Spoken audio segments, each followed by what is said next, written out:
C'est le Mésozoïque, il y a 65 millions d'années. La Terre est un endroit vibrant, plein de vie et rempli de créatures qui veulent faire de toi un apéritif. Te voici un nouveau-né. Tu viens de sortir de ton œuf d'un petit trou peu profond. Tu dévores la patte d'un tricératops que maman a laissé comme petit déjeuner. Puis, tu titubes à la recherche de cette mère qui, tu en es sûr, te comblera plein d'amour. Ou peut-être pas tant que ça. En marchant, en marchant, tu découvres un paradis luxuriant où tous les dinosaures vivent en... Je plaisante, c'est plutôt Hunger Games sous stéroïdes, mais avec plus de dents et moins de chances de survie. Les rugissements et les cris déchirants remplissent l'air, et toi, avec tout le courage d'un bébé dinosaure, tu décides que le mieux est de retourner dans le trou et de te cacher derrière tes frères et sœurs. Parce que, soyons sincères, si quelqu'un doit être mangé en premier, autant que ça soit Steve. Toujours Steve. Un bruissement dans les buissons. Oh non, quelque chose arrive, penses-tu. Mais non, c'est maman, probablement en train de terminer un encas. Car s'il y a quelque chose que les mamans T-Rex savent bien faire, c'est élever d'autres dinosaures directement vers l'extinction. Ici, il n'y a pas de zone de confort, ni de tutoriel pour la vie. Tu survis ou tu deviens le plat du jour. Tout ce qui est plus gros que toi veut t'écraser, te croquer en morceaux ou t'avaler tout entier. En gros, tu es un biscuit sur pattes. Heureusement, le petit dino que maman vient de dévorer n'était pas ton frère. Tu respires soulagé. Ah, ta famille est intacte, enfin. Ton plan pour les prochaines semaines est simple. Te cacher, chercher à manger et si possible ne pas mourir. Ton menu consiste en tout ce qui ne te tente pas de te manger en premier. Ce n'est pas exactement un restaurant étoile Michelin, mais tu n'es pas vraiment en position de faire le difficile. Par chance, tu n'es pas complètement inutile. Tu as de grands yeux capables de détecter le moindre mouvement suspect, des pattes rapides pour courir comme si demain n'existait pas, et il pourrait littéralement ne pas exister. Et puis, il y a ces dents de bébé acérées, qui, avec une force de morsure de 6 newtons, peuvent broyer ta proie comme un couteau chaud dans du beurre. Sauf qu'ici, le beurre crie pour sa vie. Ah oui, tu as aussi des bras. Enfin, techniquement, si on peut appeler ça des bras. Après une semaine à survivre par pur instinct, et un petit peu de chance, tu deviens un mini ninja jurassique. Maman et papa t'apportent encore de temps en temps un petit lézard. Mais au fond, tu sais que tu es seul.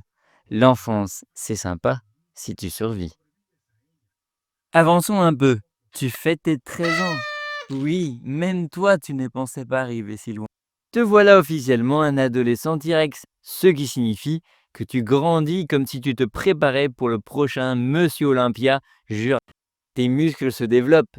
En plus, tu atteins 7,5 mètres, environ la hauteur d'une maison d'un étage. Tu pèses 2 tonnes. En gros, tu es un bodybuilder du lycée préhistorique. Pas mal. Tu atteins une vitesse de pointe de 32 km/h. Ce n'est pas aussi rapide que Usain Bolt, mais heureusement, il n'existe pas encore. Ton régime également s'améliore considérablement. Désormais, tu as l'habitude de décapiter tes victimes pour accéder aux parties savoureuses et nutritives derrière leur tête. Quel gourmet! Un jour, tu aperçois quelque chose de loin. Un jeune tricératops, insouciant, broutant proche de l'eau. Discrètement, tu t'approches assez pour voir ses cornes se tourner, juste au moment où tu bondis depuis les ombres. Le pauvre tente de résister, mais tes mâchoires sont comme des presses hydrauliques. Snap! Son cou se brise, comme un vulgaire biscuit Rice Krispies. En dévorant ton repas, tu fais de cela ta routine quotidienne. Errer, chasser, manger et dormir. Jusqu'à enfin, à tes 20 ans, tu deviens un T-Rex adulte, avec seulement 8 ans de vie devant toi. Tu commences à réaliser que la vie de prédateur alpha peut être assez solitaire au final. Et l'idée de partager ton existence glorieuse avec quelqu'un d'autre devient très attirante. C'est alors que tu commences à chercher ton âme sœur sur Tinder. Tu te rends à l'abreuvoir local, où se rassemblent les femelles. Et c'est là que tu la vois, une femelle T-Rex aux écailles brillantes sous le soleil. Elle est féroce, sûre d'elle, et tu ne peux pas détourner le regard. Le plan, l'impressionner. Tu attrapes un hadrosaure avec la précision d'un tireur d'élite et pousses un rugissement épique qui a probablement été entendu sur l'autre continent. Elle semble être intéressée, jusqu'à ce qu'un T-Rex adulte apparaisse, clairement furieux que tu aies envahi son territoire. Bravo, tu as 2 problèmes maintenant. Récupérer ta dignité et ne pas ruiner ton premier rendez-vous. Le sol tremble alors que vous vous affrontez avec une bataille épique, dent contre dent, queue contre queue. Finalement, tu le vains avec un coup final digne d'un film d'action américain. Avec ton meilleur regard de « Tu as vu cela, chérie ?» tu lui offres une partie de ton repas. Elle accepte. Félicitations, tu as une compagne. Mais spoiler, la partie la plus difficile commence maintenant. La parentalité te frappe comme une météorite. Tu passes des mois à surveiller un trou rempli d'œufs, à chasser des raptors intrusifs et les ptérodactyles qui pensent que tes enfants sont des amuse-gueules. Finalement, les œufs se brisent et les petites créatures adorables en sortent, complètement inutiles. En gros, ce sont des vaches dans une compétition de breakdance. Tu essaies de les aider, tu rapportes de la nourriture, donnes des leçons rapides de survie comme « Ne t'approche pas des trucs avec des dents plus grosses que toi !» Mais tu sais que le reste dépend de la chance. Les années passent et tu deviens une légende. Les jeunes dinosaures murmurent des histoires sur toi. Le Baba Yaga du Mésoïque. Tu as marqué ton territoire et personne n'ose te défier.